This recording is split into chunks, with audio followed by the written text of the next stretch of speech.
Bismillahirrahmanirrahim. Assalamualaikum warahmatullahi wabarakatuh. Perkenalkan, saya Mia Kasmiati dari Prodi Perbankan Syariah, karyawan semester 2 di Universitas AIH Kuningan. Di sini saya akan sedikit menjelaskan mengenai ilmu Quran dan perkembangannya. Tugas ini disusun untuk memenuhi salah satu mata kuliah, yaitu ulumul Quran. Al-Quran adalah sumber pertama ajaran Islam dan pedoman hidup bagi setiap muslim. Untuk memahami Al-Quran, diperlukan ilmu Quran.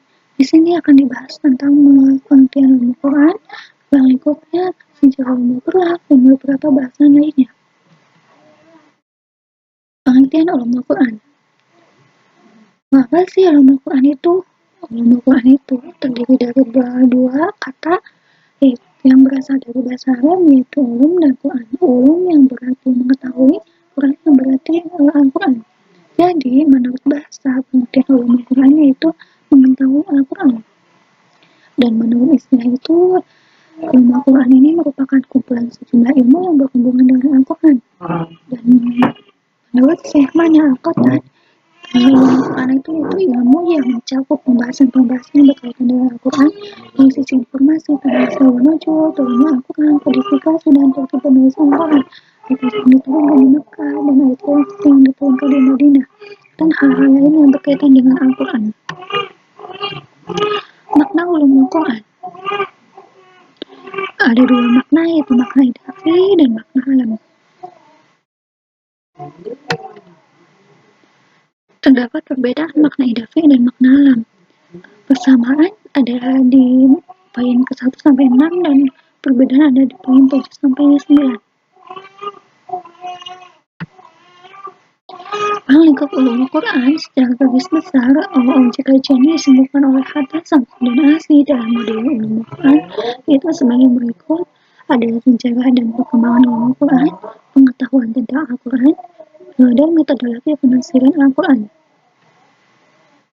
Ruang lingkup ulum Al-Quran menurut kisah hukum Islam yaitu ada 4. Ada ulum Al-Quran Al-Karim, Nabi SAW, para sahabat, pemahaman, dan ijtihad.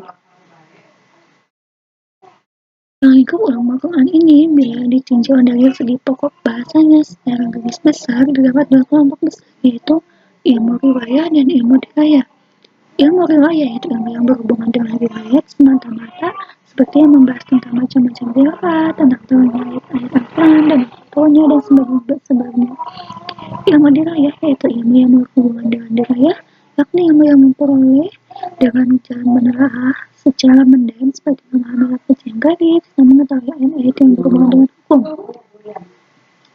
Hasbi lebih merinci tentang ruang lingkup ulum Al-Quran yang secara garis besar terdiri dari persoalan sebagai berikut, yaitu persoalan turunnya Al-Quran, persoalan sanad atau riwayat periwayat, persoalan qiraat, cara membaca Al-Quran, persoalan kata-kata Al-Quran, persoalan makna Al-Quran, persoalan makna Al-Quran yang berkaitan dengan kata-kata Al-Quran. Cabang-cabang ulum Al-Quran secara garis besar diantaranya ilmu asbabun nuzul, ilmu ijaz Al-Quran, ilmu nasikh wal mansukh, ilmu ahkam Al-Quran, ilmu fadl Al-Quran, ilmu tafsir Al-Quran, ilmu tahkam wa mustasyabi, tarik Al-Quran wa tadwini wa al-naqsi wa kutabi wa rasi, wa ilmu irabah Al-Quran, ilmu qiraat, ilmu munasabah. Sejarah perkembangan Al-Quran. Ulum Al-Quran pada masa Rasulullah SAW yang berawal. Ulum Al-Quran pada masa ini berupa penafsiran ayat Al-Quran dari Rasulullah SAW kepada para sahabat. Rasulullah SAW menafsirkan kepada para sahabat beberapa ayat.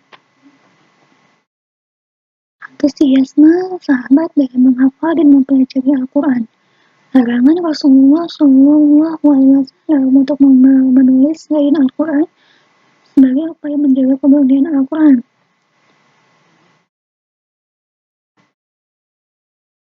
Ulum Al-Quran pada masa Khalifah. Pada masa Khalifah, tahapan perkembangan awal yang beliau ulum Al-Quran mulai berkembang. pesat di antaranya dengan kebijakan-kebijakan para khalifah Abu Bakar dengan kebijakan pengumpulan penulisan Al-Quran pertama dipasangkai oleh Umar bin Khattab dan dipegang oleh Zaid bin Sabit. Kekhalifahan Utsman radhiyallahu anhu dengan kebijakan menyatukan kaum muslimin pada satu mushaf dan hal itu terlaksana. Mushaf itu disebut mushaf imam. Kekhalifahan Ali RA radhiyallahu anhu dengan kebijakan perintahnya kepada Abu Aswad Ad-Du'ali mengadakan kaidah-kaidah nahwu, cara pengucapan yang tepat, dan bahkan diberikan ketentuan harokat pada Quran. Ulama Quran pada masa sahabat dan tabi'in. Peranan sahabat dalam penafsiran Al-Quran dan tokoh-tokohnya, para sahabat senantiasa melanjutkan usaha mereka dalam penyampaian makna-makna Al-Quran dan penafsiran ayat-ayat yang berbeda di antara mereka. Peranan tabi'in, ulumul muslimin, ulumul hadis. Dari kalangan para tabi'in, di antara mereka ada salah satu kelompok terkenal yang mengambil ilmu ini dari para sahabat. Di samping mereka, terdiri bersungguh-sungguh atau melakukan ijtihad dalam menafsirkan ayat. Yang terkenal di antara mereka adalah murid-murid Ibnu Abbas, maka yang terkenal ialah Sa'id bin Jubair, Mujahid, dan sebagainya. Masa ulumul Quran ada masa tanwin atau pembukuan tafsir Al-Quran menurut riwayat dari hadis, sahabat, dan tabi'in. Pada abad kedua Hijriah tiba masa tanwin yang mulai dengan pembukuan hadis beserta segala babnya yang bermacam-macam, dan itu juga menyangkut hal yang berhubungan dengan tafsir. Pembukuan tafsir berdasarkan susunan ayat, kemudian langkah mereka diikuti oleh para ulama. Munculnya pembahasan cabang-cabang ulumul Quran selain tafsir, di samping itu tafsir.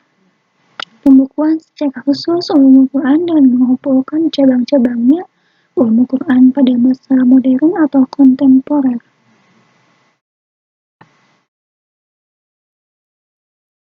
Simpulan, ulumul Al-Quran secara bahasa merupakan gabungan dari dua kata yang berasal dari bahasa Arab, yaitu ulum dan Quran.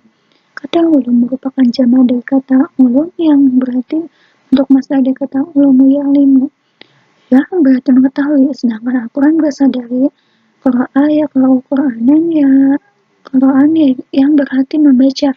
Berdasarkan pengertian ulumul Quran yang telah dikemukakan para ulama, yang disandarkan kepada Al-Quran memberikan pengertian bahwa ilmu ini merupakan kumpulan sejumlah ilmu yang berhubungan dengan Al-Quran.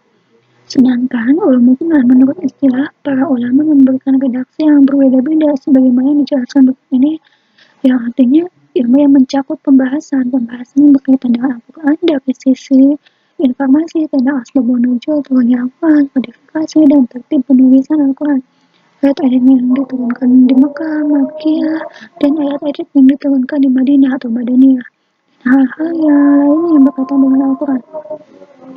Sejarah ulumul Quran, perkembangannya dikelompokkan menjadi fase-fase sebagai berikut.